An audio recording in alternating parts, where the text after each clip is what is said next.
Between the Layers, Chapter 1, Glitches. She saw it. She knows she did. A flash of an image. For some reason, she always remembered it.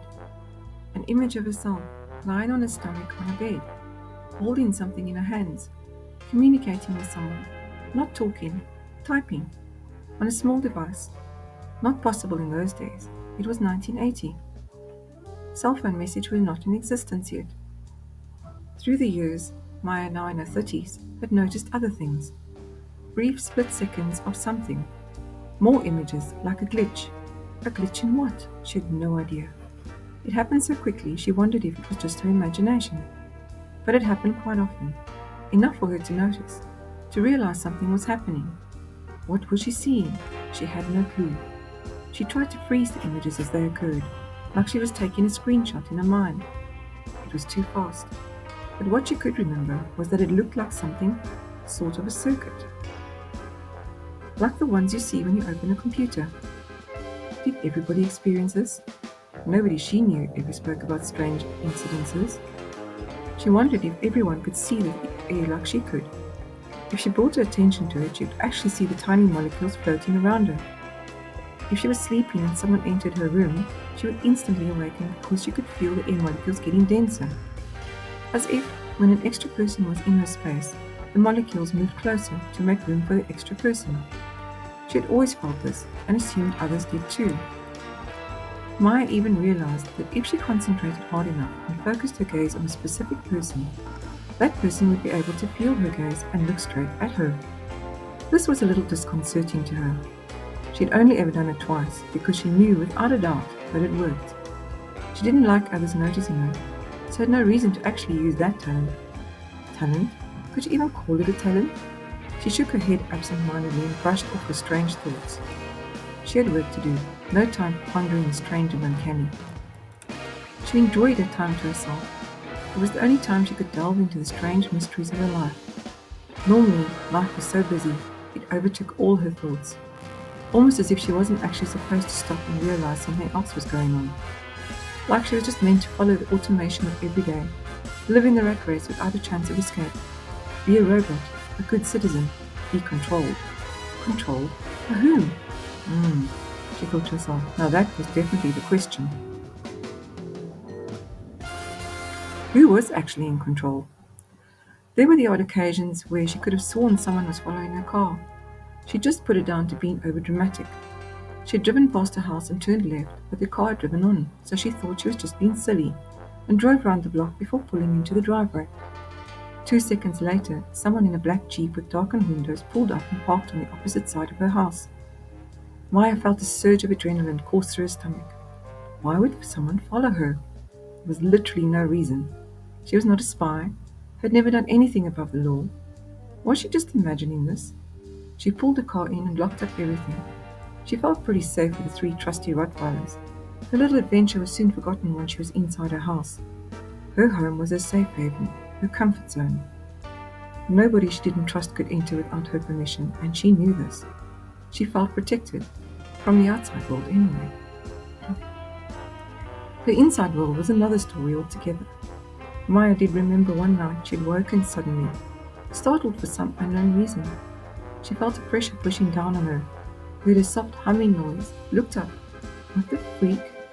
Through the darkness she saw a weird, brown, vibrating, almost alien shape stuck on her ceiling.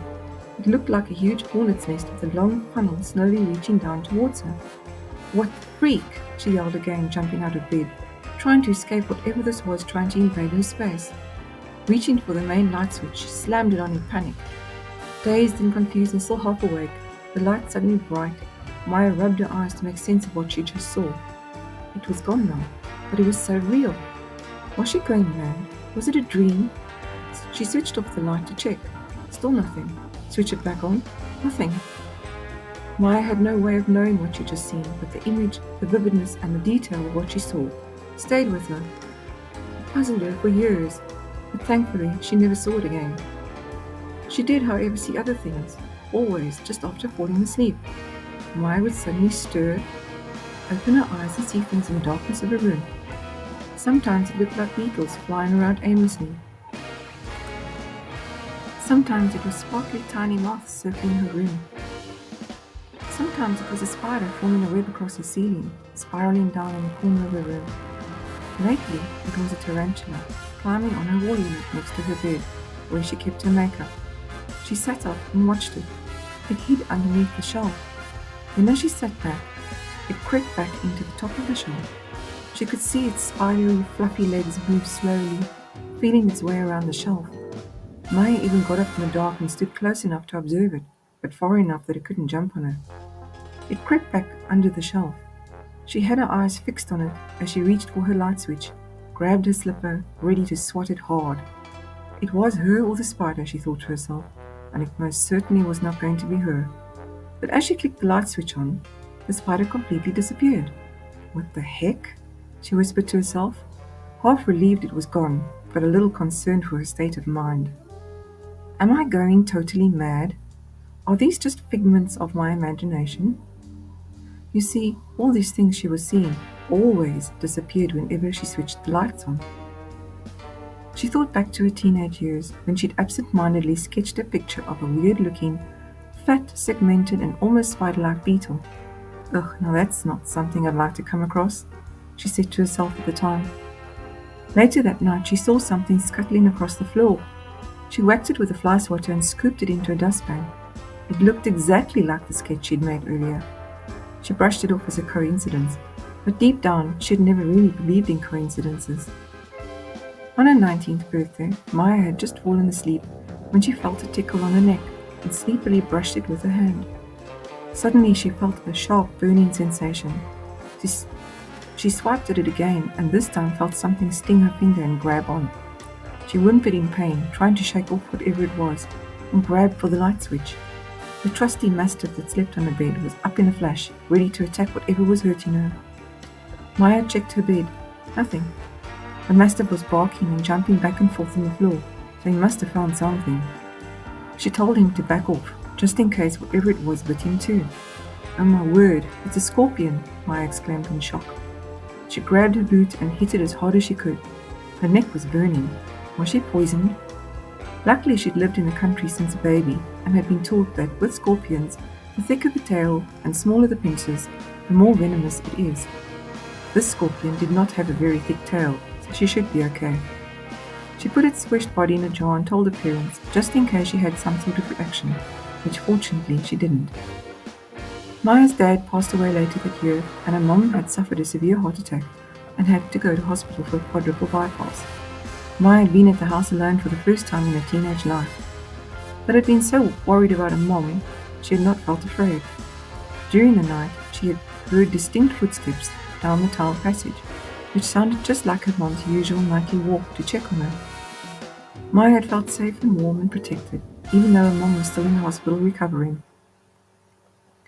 When she described the incident to her mom years later, her mom had told her that she had dreamt she was walking down the passage to check on Maya, and that it was the strangest dream ever. Maya suddenly remembered that throughout her life, she had noticed dark figures in her peripheral view, mostly just before there would be a death in the family, or just afterwards. When her dad and mom had passed, and on the day of their funerals, her car's battery was totally dead, on both occasions. She looked out the front window. The black Jeep was back, driving slowly past her house.